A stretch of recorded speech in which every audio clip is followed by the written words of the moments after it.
Selamat pagi. Program Kaltim Headline edisi hari ini akan menyajikan informasi seputar Kalimantan Timur dan sekitarnya. Bersama saya Fikri Wardana, berikut rangkuman Kaltim Headline hari ini. Sebuah masjid dilalap si jago merah. Kesalahan hasil rapid test, lebih dari 70 tenaga medis Kaltim ternyata tidak positif COVID-19. Kita awali Kaltim Headline pagi hari ini. Akibat amukan jago merah, satu rumah ibadah ludes terbakar. Belum diketahui secara pasti penyebab kebakaran. Namun akibat kebakaran, bangunan masjid mengalami kerusakan hingga 80%. Simak informasinya. Tepat pukul 15.10 waktu Indonesia Tengah, peristiwa kebakaran terjadi di kawasan Sepinggan, Balikpapan Selatan. Kebakaran menghanguskan satu unit bangunan rumah ibadah.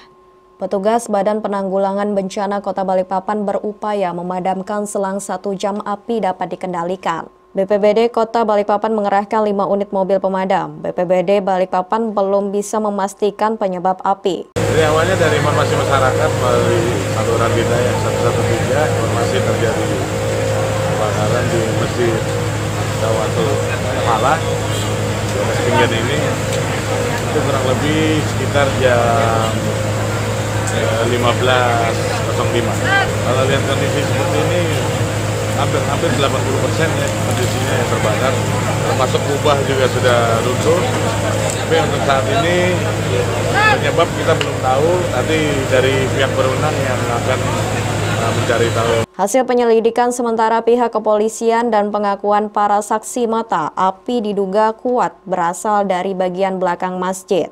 Tidak ada korban jiwa dalam peristiwa kebakaran lantaran masjid dalam kondisi kosong.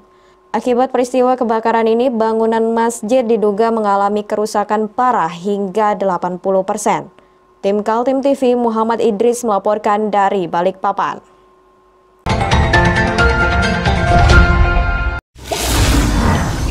Assalamualaikum warahmatullahi wabarakatuh.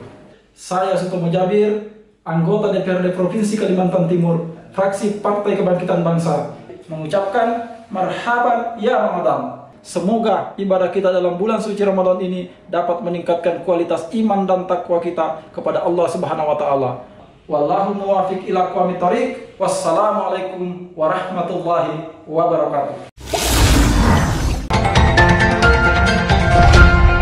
Berita selanjutnya.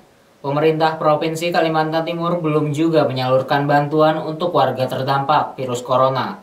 Kalangan DPRD di Karangpaci meminta agar pemerintah bergerak cepat karena masyarakat sangat membutuhkan dalam situasi darurat sekarang ini. Simak informasinya. Dana penanggulangan COVID-19 dari APBD Kaltim tahun 2020 disetujui sebesar 500 miliar rupiah.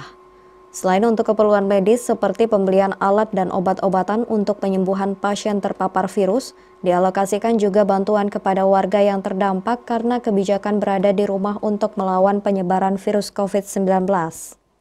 Tapi rupanya tidak mudah mencairkan anggaran itu. Wali Kota Balikpapan Rizal Effendi dalam acara Musrenbang dengan Pemprov sudah mendesak agar disalurkan, tetapi sampai awal Mei belum juga terrealisasi. Hal itu yang memunculkan kritik dari para registrator di Karangpaci, Samarinda. Wakil Ketua Pansus COVID-19 DPRD Kaltim Syarifuddin menilai tim gugus tugas COVID-19 Kaltim lamban. Kita maunya pemerintah itu punya instrumen yang bergerak cepat untuk melakukan pendataan, karena masyarakat ini udah berjalan 2 bulan, udah 2 bulan lebih gitu. Artinya masa menunggu masyarakat ada yang tewas dulu baru cair bantuannya kan gitu kan. Ya mestinya yang mulai sekarang dicairkan bertahap. Kalau misalnya data udah kemarin, data terakhir itu 62.000 yang udah masuk di dinas sosial, harusnya itu dulu yang dicairkan. Baru menunggu entry data selanjutnya. Persoalan data memang mencuat, menjawab mengapa Pemprov Kaltim lamban menyalurkan bantuannya. Data penerima bantuan yang disajikan oleh Pemprov Kaltim kepada DPRD ternyata diketahui adalah data tahun-tahun sebelumnya dan belum terupdate. Tidak hanya soal bantuan yang menjadi sorotan DPRD Kaltim, Syarifuddin juga melihat bagaimana rendahnya serapan anggaran oleh Dinas Kesehatan. Lamban khususnya OPD-OPD teknis, ya Dinas Sosial, Dinas Pariwisata, Dinas Perikanan Kelautan, dan Disiplin Dakop. Nah, kita juga hari ini menyesalkan juga kinerja dari Dinas Kesehatan ya yang begitu belum maksimal gitu. Apa ukurannya? Ukurannya serapan anggarannya kecil gitu.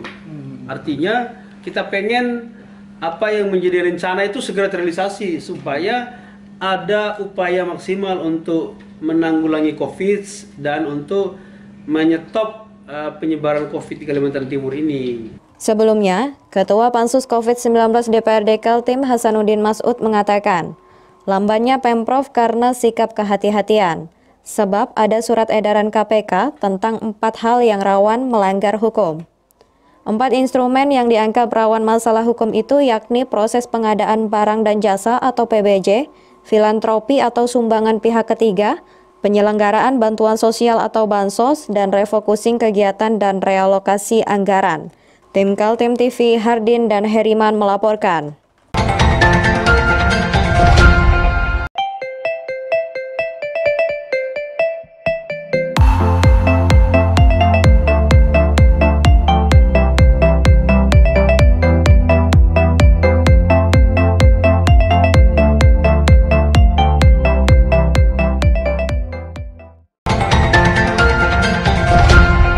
Berita selanjutnya, alat polymerase chain reaction atau PCR telah ada di Rumah Sakit Pertamina Balikpapan. Namun alat ini belum bisa digunakan lantaran tim lab RSPB masih harus dilatih sekitar 2 hingga 4 hari oleh teknisi dari pusat. Simak informasinya. Alat polymer chain reaction atau PCR yang dinanti oleh tim gugus tugas COVID-19 Kaltim akhirnya tiba di Balikpapan dan telah terpasang di Rumah Sakit Pertamina Balikpapan atau RSPB. Wali Kota Balikpapan Rizal Effendi mengatakan alat PCR ini membantu penanganan hasil corona. Sebab selama ini harus bolak-balik menunggu hasil swab yang dikirim ke Balai Besar Laboratorium Kesehatan atau BBLK Surabaya.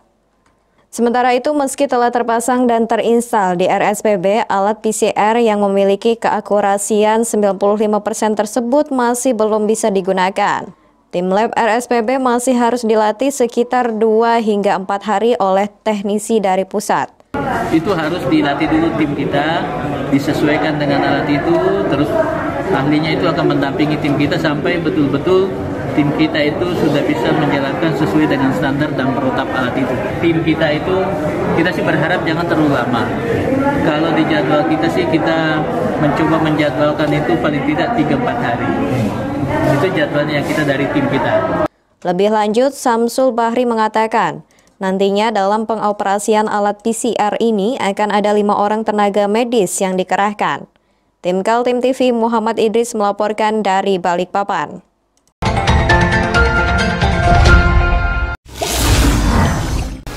Marhaban ya Ramadan, bersihkan hati, Jernihkan pikiran, dan sucikan perbuatan.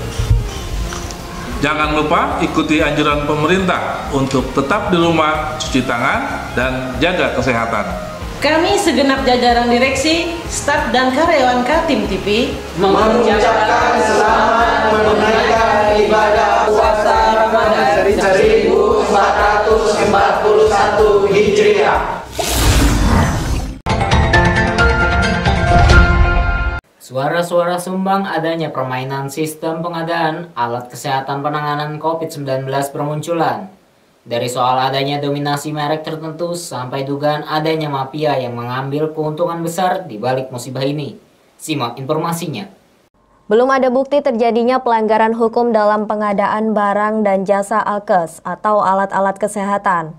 Walau serapan Dinas Kesehatan dianggap rendah, baru sekitar 40% dari anggaran yang disiapkan, tapi menurut Ketua Pansus COVID-19 Hasanuddin Mas'ud, semua itu karena unsur kehati-hatian dari pemerintah. Kehati-hatian diperlukan karena masalah pengadaan barang dan jasa bisa berujung ke masalah hukum. Isu yang menjadi sorotan beberapa kalangan pengusaha, adanya dugaan pemaksaan merek-merek tertentu dalam hal pengadaan alat kesehatan dan keperluan medis. Namun menurut Hasanuddin Mas'ud, memang ada aturan yang harus dipatuhi. Kalau alkes itu kan harus punya izin. Ya. Yang masuk ke dalam harus punya izin. Nah ini biasanya kadang-kadang yang masukkan tidak berizin itu ditolak lagi. Bisa konsekuensi hukum lagi. Mereknya pun ditentukan oleh mereka. Itu ada memang aturannya? Ada aturannya. Nggak boleh sembarang nanti produk-produk asal kan. Harus terverifikasi itu Pak ya. Terverifikasi dan ada izin. Jadi itu juga kendala yang memperlambat. Tapi saya kira itu masalahnya pelan tapi bisa selesaikan. Kami kawal itu. 4 instrumen yang dianggap rawan masalah hukum dalam hal anggaran COVID-19 diwanti-wanti oleh KPK. 4 instrumen itu adalah proses pengadaan barang dan jasa atau PBJ, filantropi atau sumbangan pihak ketiga, penyelenggaraan bantuan sosial atau bansos, serta refocusing kegiatan dan realokasi anggaran. Kerawanan ini disuarakan juga oleh Wakil Ketua Pansus COVID-19 DPRD Kaltim Syafruddin. Dengan tegas dia mengingatkan agar tidak ada mafia di balik pengadaan barang dan jasa alat-alat kesehatan. Juga pesan buat pengguna anggaran ya, khususnya Dinas Kesehatan dan rumah sakit. Jangan sampai di sini lahir muncul mafia-mafia baru, sehingga masyarakat yang lain yang punya kemampuan untuk menjadi bagian juga ingin membantu belanja-belanja COVID ini terbatasi gitu. Nah, artinya kita tidak mau ada monopoli di sini. Nah, pemerintah khususnya Dinas Kesehatan itu harus terbuka, harus betul-betul mensosialisasikan semua ini kepada masyarakat secara terbuka gitu. Dan begitu juga rumah sakit, nggak boleh ada monopoli, nggak boleh ada mafia baru di sini, karena kalau ada terjadi mereka terindikasi melakukan penyelewengan maka akan dihukum mati oleh KPK. Ini kita dorong terus, kita tekankan terus agar transparan, agar memberikan sosialisasi yang maksimal kepada masyarakat. Mafia belum terungkap baru berupa isu dan desas-desus. Namun tentu bukan berarti indikasi pelanggaran hukum tidak ada. Fungsi pengawasan DPRD Kaltim dan masyarakat sipil sangat diperlukan agar berjalan transparan. Tim Kaltim TV Heriman dan Hardin melaporkan.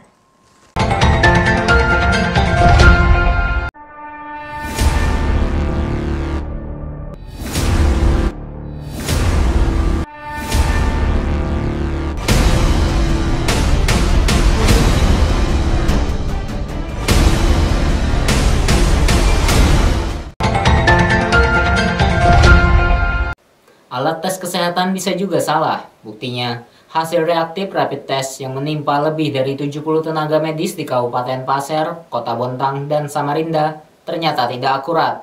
Hasil screening rapid test kedua mereka ternyata tidak reaktif atau tidak tertular virus corona. Simak informasinya. Situasi yang menegangkan di Long Ikis, Kabupaten Pasir, dan Kota Bontang berubah seketika. Hasil screening rapid test kedua hasilnya berbeda dengan yang pertama. Hasil screening kedua, semua para medis yang sempat diisolasi ternyata sehat-sehat saja. Hasil tes menunjukkan tidak reaktif. Kasus di Long Ikis, sebanyak 34 tenaga medis dikarantina di puskesmas tempat mereka bekerja dan pelayanan puskesmas terpaksa ditutup. Tindakan itu ditempuh setelah ada 1 orang pasien yang berobat di puskesmas ternyata seorang pasien positif terinfeksi virus corona. Yang kami juga sampaikan terkait dengan beberapa tenaga kesehatan yang telah dilakukan rapid test sebelumnya, yang banyak sudah diinformasikan hasilnya reaktif, yaitu diantaranya pertama terkait dengan beberapa pemberitaan yang lalu, tenaga kesehatan yang ada di puskesmas Long Ikis, ya, di mana puskesmas ini sempat ditutup beberapa waktu hanya karena tenaga kesehatan sebagian besar hasil rapid testnya reaktif. Dan ternyata setelah dilakukan rapid test ulang ya, pada tenaga kesehatan, maka hasilnya semua tidak reaktif atau negatif. Sehingga sudah 2 hari ini Puskesmas Long Ikis sudah kembali beroperasi. Demikian juga pada Puskesmas Long Kali yang sempat tutup sehari dan selanjutnya juga telah beroperasi kembali. Begitu juga dengan kejadian di Bontang dan tenaga medis di Samarinda. Kasus di Bontang sempat heboh, gara-garanya ada pasien berobat yang dianggap tidak jujur, hingga akhirnya diduga menulari 35 tenaga medis di sana. Dengan beberapa tenaga kesehatan yang ada di rumah sakit seperti Abdul Wahab Sarani juga telah dilakukan rapid test yang sebelumnya reaktif, kemudian dilakukan hasil laboratorium PCR, ternyata semuanya negatif. Demikian pula yang ada di Rumah Sakit Taman Husada Bontang telah dilakukan di rapid test, bagaimana pemberitaan sebelumnya yang menyatakan reaktif, ternyata dari hasil laboratorium PCR semuanya dinyatakan dinyatakan negatif. Andi Muhammad Ishak menjelaskan tentang rapid test yang tugasnya hanya meng-screening untuk mengetahui kondisi awal apakah terpapar virus corona atau tidak. Sedangkan hasil akhir tetap ada pada alat tes swab dengan PCR. Memang hasil dari rapid test ini kemungkinannya bisa ada 4 tadi. Kalaupun mungkin dikatakan reaktif, kemungkinan itu adalah reaktif palsu. Dan juga kalaupun ada negatif, kemungkinan juga itu adalah negatif palsu. Tim Kaltim TV melaporkan.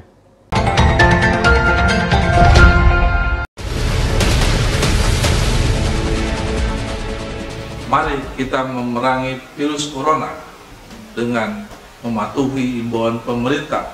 Stay at home.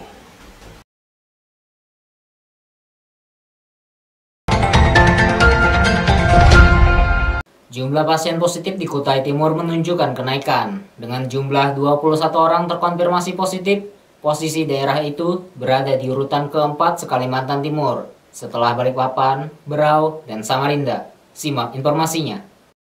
Pandemi COVID-19 yang menimpa Kabupaten Kutai Timur membuat pemerintahan yang dipimpin Ismunandar berusaha sekuat tenaga melawannya.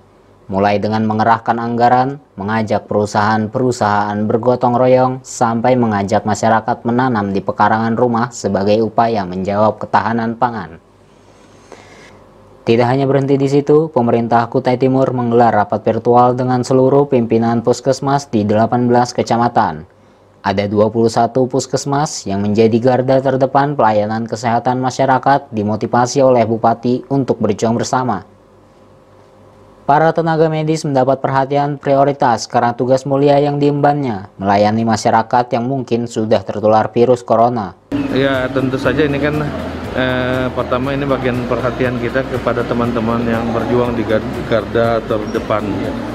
Dan mereka pada umumnya persoalan APD, rapid test, karena ini yang memang yang gencar-gencarnya kita lakukan untuk mengikuti orang-orang yang terkontak dengan yang sudah terpapar, ya. Nah, termasuk juga yang isolasi itu kan perlu. Kutai Timur selain berada di posisi keempat terbesar se-Kaltim, jumlah yang tertular virus juga termasuk yang diumumkan oleh Dinas Kesehatan telah terjadi transmisi lokal. Artinya, ada kemungkinan penyebaran virus sudah berlangsung antar warga. Saat ini, per hari Kamis 7 Mei 2020, selain 21 pasien positif, masih ada juga 12 pasien lain yang masih menunggu hasil laboratorium dan 41 orang dalam pengawasan. Pada kesempatan itu, Bupati Ismunandar yang juga Ketua Gugus Tugas Percepatan Penanganan COVID-19 meminta kepada tim pengelola anggaran daerah Kutai Timur tidak ada pemotongan untuk alokasi dana kesehatan. Tim Kaltim TV melaporkan.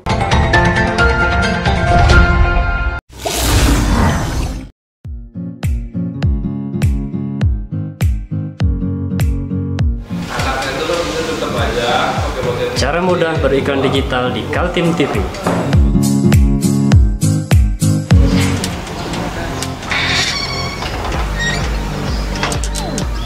Yang pertama, jadilah sahabat Kaltim TV.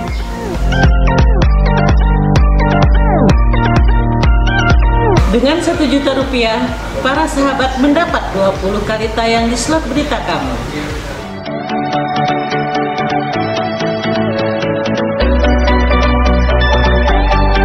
Dengan 20 detik dapat menjangkau 20.000 penonton.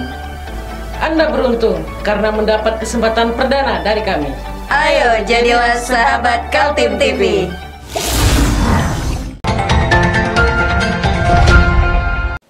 Rapat membahas laporan keterangan pertanggungjawaban atau LKPJ Gubernur Kaltim tahun 2019 masih berlanjut.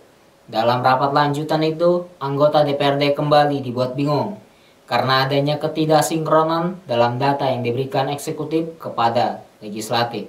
Simak informasinya. Apa yang mau dibahas itu menjadi pertanyaan kalangan anggota DPRD Kaltim dalam rapat lanjutan LKPJ, Laporan Keterangan Pertanggungjawaban Gubernur Kaltim tahun 2019.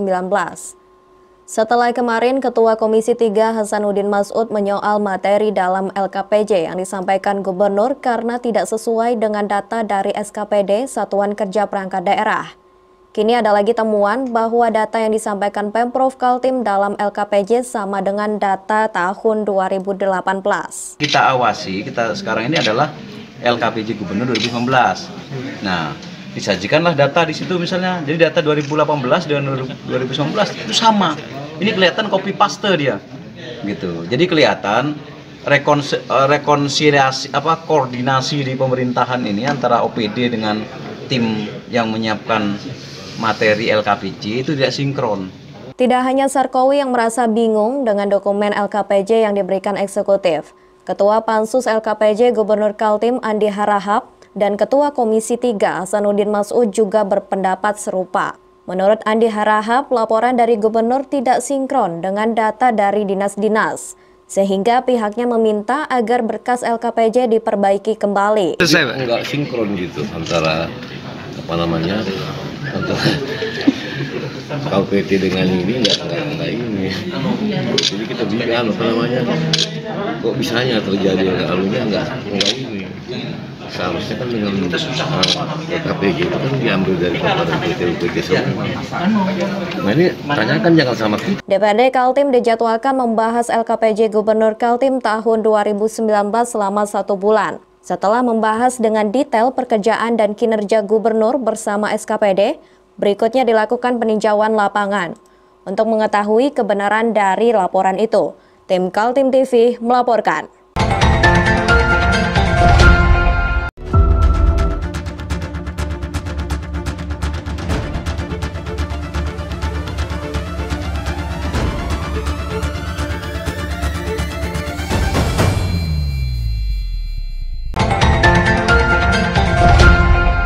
Informasi tadi menutup jumpa kita dalam Kaltim Headline Pagi edisi kali ini. Jangan lupa untuk terus mengikuti channel YouTube dan fanpage Facebook Kaltim TV. Saya Fikri Wardana bersama kerabat kerja yang bertugas, pamit undur diri.